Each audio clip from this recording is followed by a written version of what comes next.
5살 소녀가 하루아침에 모든 것을 잃었습니다. 1506년 음력 9월 2일 한양의 달빛도 숨을 죽인 그날 밤 경복궁 안쪽 처소에서 비명이 터져 나왔습니다. 마마, 마마를 어찌하시는 것이옵니까? 어린 소녀는 어머니의 치맛자락을 붙잡았습니다. 하지만 갑옷을 입은 무사들은 그 작은 손을 거칠게 떼어냈습니다. 이영수는 남겨두라. 어린 것이니 죄를 묻지 않는다. 차가운 목소리가 떨어졌습니다. 그것이 소녀가 들은 마지막 명령이었습니다. 어머니는 끌려갔고 아버지는 왕자에서 쫓겨났으며 소녀에겐 아무것도 남지 않았습니다. 5살 이영수, 연산군과 장록수 사이에서 태어난 유일한 딸. 하루 전까지만 해도 궁녀들이 아기씨라 부르며 공손히 절을 올리던 아이였습니다. 하지만 이제 그 이름을 부를 사람은 아무도 없었습니다. 중종 반정, 역사는 그렇게 기록했습니다. 하지만 그날 밤 5살 소녀가 무엇을 잃었는지는 아무도 기록하지 않았습니다.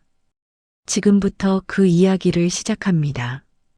역사가 잊은 한 소녀의 50년 생애에 대하여 사연 시작 전 구독과 좋아요 부탁드립니다.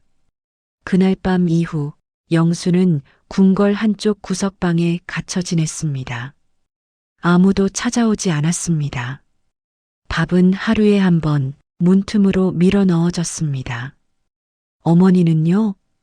아버지는 어디 계신가요? 물어도 대답이 없었습니다. 5살 아이는 그렇게 열흘을 혼자 보냈습니다. 열흘째 되던 날 밤 문이 열렸습니다. 아기씨, 이리 오십시오. 낮고 다급한 목소리였습니다. 촛불 아래 보이는 얼굴은 궁녀 구성이었습니다. 영수가 평소 따르던 상궁이었습니다. 구성어미, 영수가 달려가 치맛자락을 붙잡았습니다. 구성은 아이를 꼭 안아 올렸습니다. 아기씨, 이제 궁궐을 나가셔야 합니다. 여기 계시면 위험하옵니다. 어머니도 함께 가나요? 영수가 물었습니다. 구성의 눈에서 눈물이 흘러내렸습니다. 마마께서는 이미 하늘나라로 가셨습니다.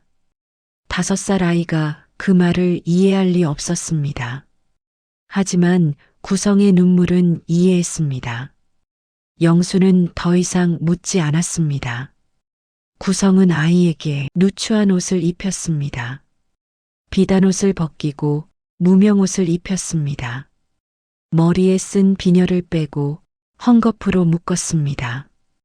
이제부터 아기씨는 그저 평범한 계집아이입니다. 궁궐에 살았던 일은 절대 말씀하시면 안 됩니다. 왜요? 그래야 살 수 있습니다. 구성은 그렇게만 말했습니다. 밤이 깊어 인적이 끊긴 시각. 구성은 영수를 업고 궁궐 뒷문으로 빠져나왔습니다. 문지기는 눈을 감았습니다. 은자 몇 냥으로 산 침묵이었습니다. 한양의 밤거리는 어두웠습니다. 영수는 구성의 등에 엎인 채 뒤를 돌아보았습니다. 높은 궁궐담이 점점 멀어졌습니다. 5살 소녀는 그때 알았습니다. 이제 돌아갈 곳이 없다는 것을. 구성은 영수를 데리고 한양 북쪽 골목으로 들어갔습니다. 좁고 누추한 골목, 흙바닥에 지은 작은 움막. 여기가 이제 아기씨가 머물 곳입니다. 움막 안은 비좁았습니다. 겨우 2사람이 누울 만한 크기.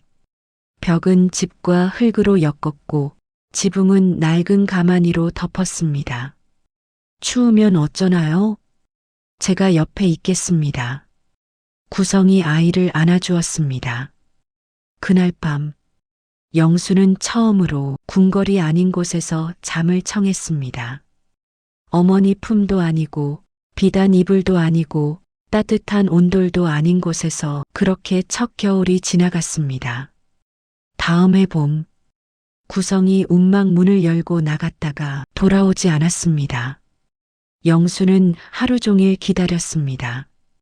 해가 지고 달이 뜨고 다시 해가 떴습니다. 구성은 오지 않았습니다. 6살 아이는 혼자가 되었습니다. 배가 고팠습니다. 운막 안을 뒤져도 먹을 것이 없었습니다. 영수는 밖으로 나갔습니다. 골목 어귀에 사람들이 모여 있었습니다. 저기 쓰러진 여인 보았소? 궁녀 옷을 입었더군. 혹시 영모에 연루된 자 아니오? 영수의 심장이 철렁 내려앉았습니다. 구성 어미. 아이는 그 자리를 떠날 수밖에 없었습니다. 더 깊은 골목 안으로, 더 어두운 곳으로. 그렇게 영수는 한양의 뒷골목을 떠돌기 시작했습니다. 1507년부터 1514년까지 8년의 시간, 6살에서 13살이 되기까지 영수는 구걸하며 살았습니다. 밥 한 술만 주십시오. 아무것도 없구나. 저리 가거라. 때로는 얻어맞았습니다. 또 너냐? 어제도 왔잖느냐? 죄송합니다. 때로는 동량을 받았습니다. 불쌍한 것. 이거라도 먹어라. 누군가 쥐어준 식은 밥 한 덩이. 영수는 그것으로 하루를 버텼습니다. 겨울이 가장 고달팠습니다. 추위에 얼어 죽을 것 같았습니다. 다리 밑에서 잠을 청하다가 새벽에 얼어붙은 손을 녹이며 울었습니다. 어머니, 저 여기 있어요. 누구도 대답하지 않았습니다. 어느 날은 시장 한 구석에서 떨어진 곡식을 주었습니다. 어느 날은 주막 뒤에서 버려진 음식을 먹었습니다.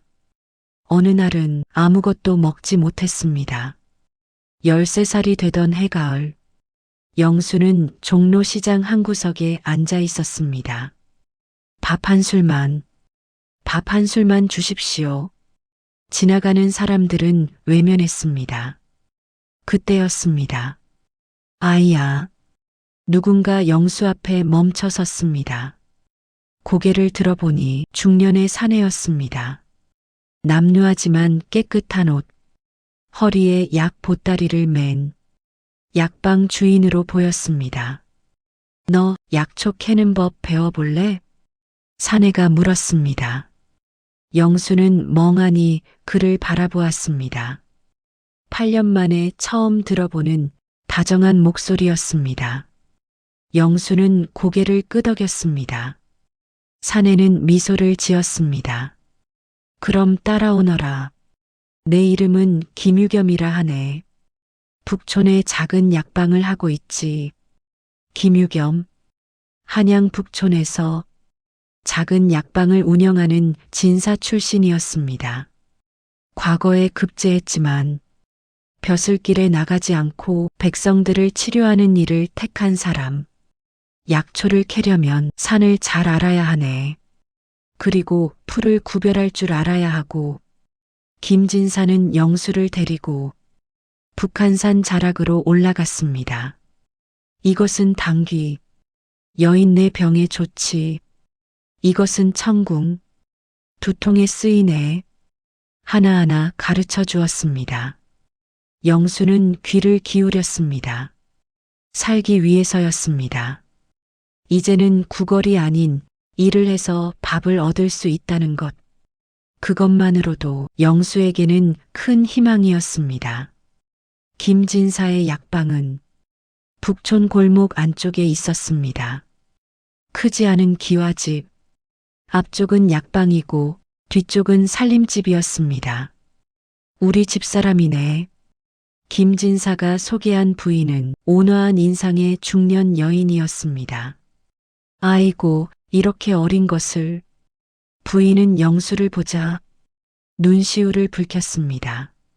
씻기고 밥 먹이세요. 오늘부터 우리 집 식솔이요. 그날 밤 영수는 8년 만에 따뜻한 밥을 배불리 먹었습니다. 온돌방에 누워 포근한 이불을 덮었습니다. 눈물이 흘러내렸습니다.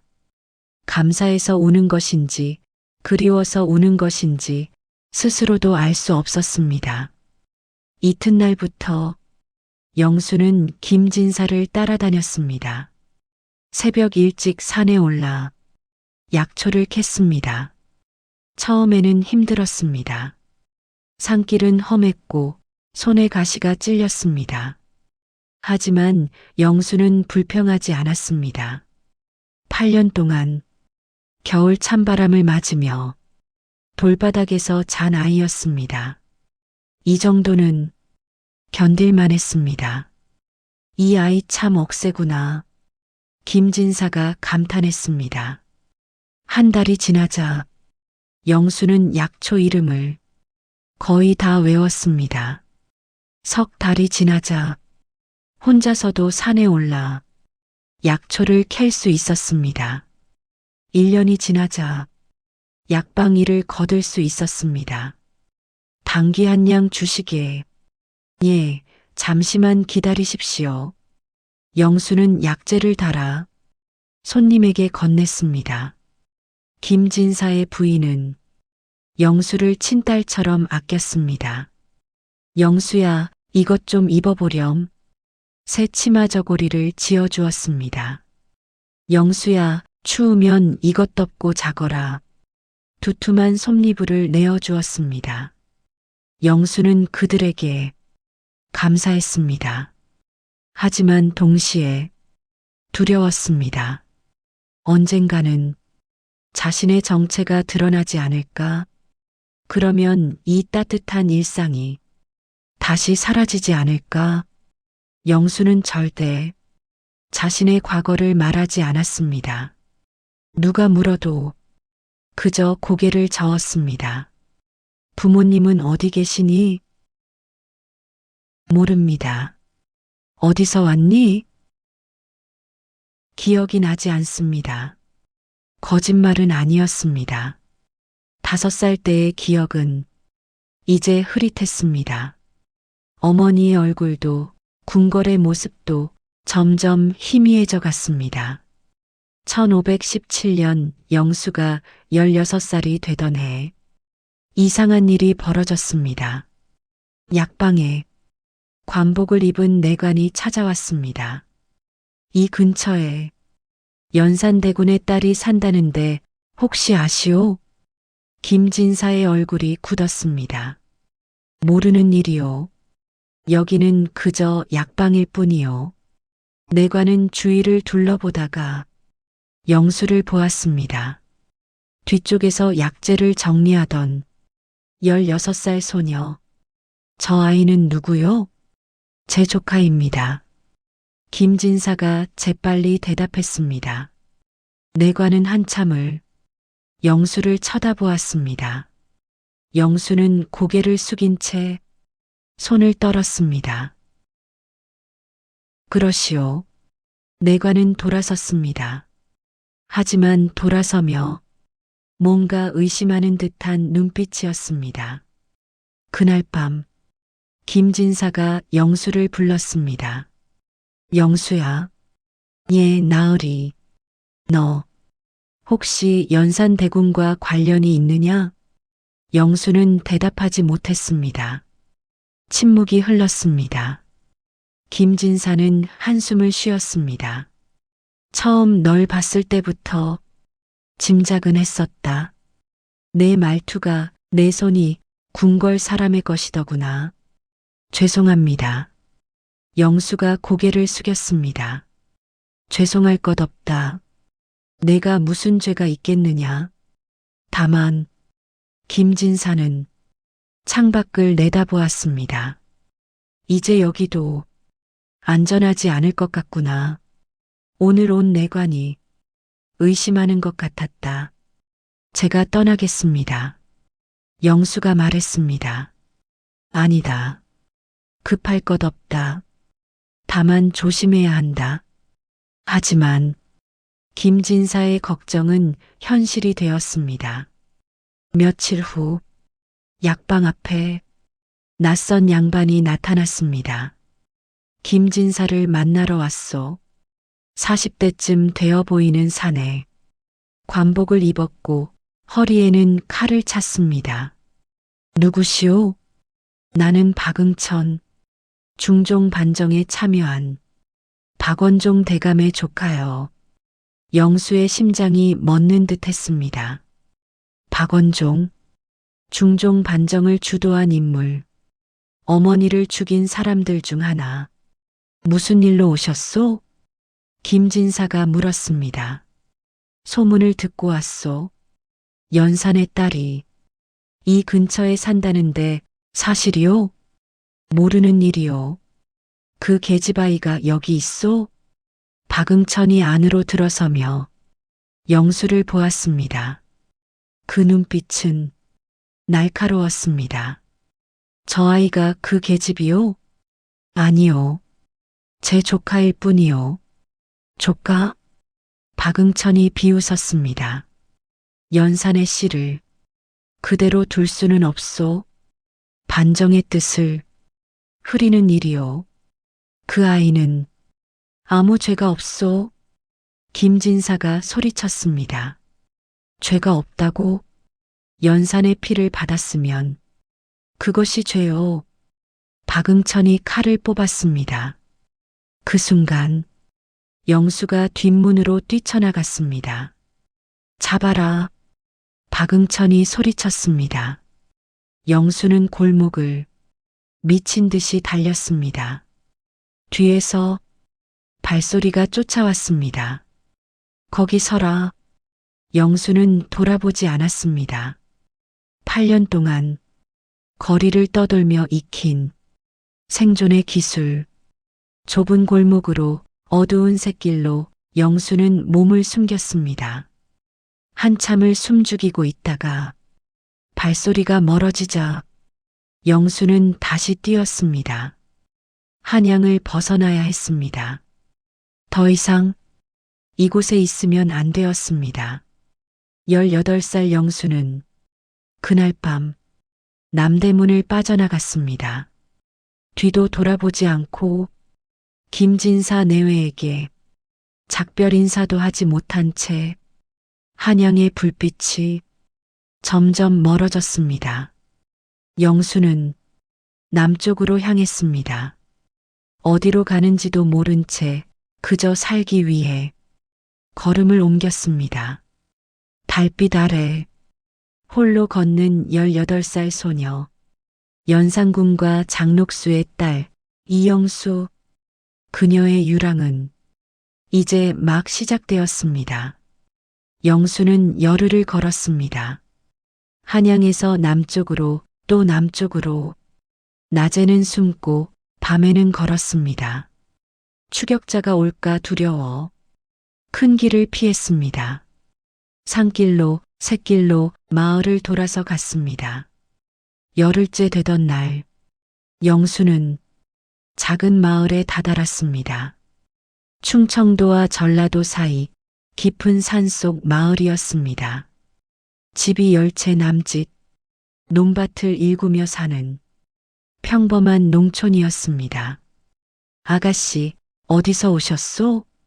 마을 어귀에서 나이 든 할멈이 물었습니다. 한양에서 갈 곳을 찾아왔습니다. 집안 식구들은요? 모두 세상을 떠났습니다. 거짓말은 아니었습니다. 할멈은 영수를 안쓰럽게 바라보았습니다. 그럼 우리 집에서 며칠 묵어 가시게. 일손이 부족해서 도움 받으면 좋겠소. 그렇게 영수는 그 마을에 머물게 되었습니다. 며칠이 한 달이 되고 한 달이 1년이 되었습니다. 영수는 마을 사람들과 함께 밭을 갈고 곡식을 심었습니다. 봄에는 모를 내고 여름에는 김을 메고 가을에는 벼를 베었습니다. 처음에는 서툴렀습니다. 궁궐에서 태어나 약방에서 자란 손은 농사일에 익숙하지 않았습니다. 물집이 잡히고 허리가 아팠습니다. 하지만 영수는 참고 견뎠습니다. 이곳에서 살아남아야 했으니까. 20살이 되던 해 마을 사람들이 혼담을 꺼냈습니다. 영수야, 이제 나이도 찼는데 시집갈 생각 없니? 저는 그럴 생각이 없습니다. 영수는 고개를 저었습니다. 혼인을 하면 호적에 이름이 오를 것이고 그러면 언젠가 정체가 드러날지도 몰랐습니다. 왜 그러니? 좋은 총각들이 많은데 제가 복이 없는 사람입니다. 누구에게도 해를 끼치고 싶지 않습니다. 사람들은 고개를 가웃했지만 더 이상 강요하지 않았습니다. 1529년 영수가 28살이 되던 해 이상한 일이 벌어졌습니다. 마을에 낯선 관리가 찾아온 것입니다. 이 마을에 이영수라는 여인이 사나? 영수의 심장이 쿵쾅거렸습니다. 10년 만에 자신의 이름을 듣는 순간이었습니다. 모르는 사람인데요.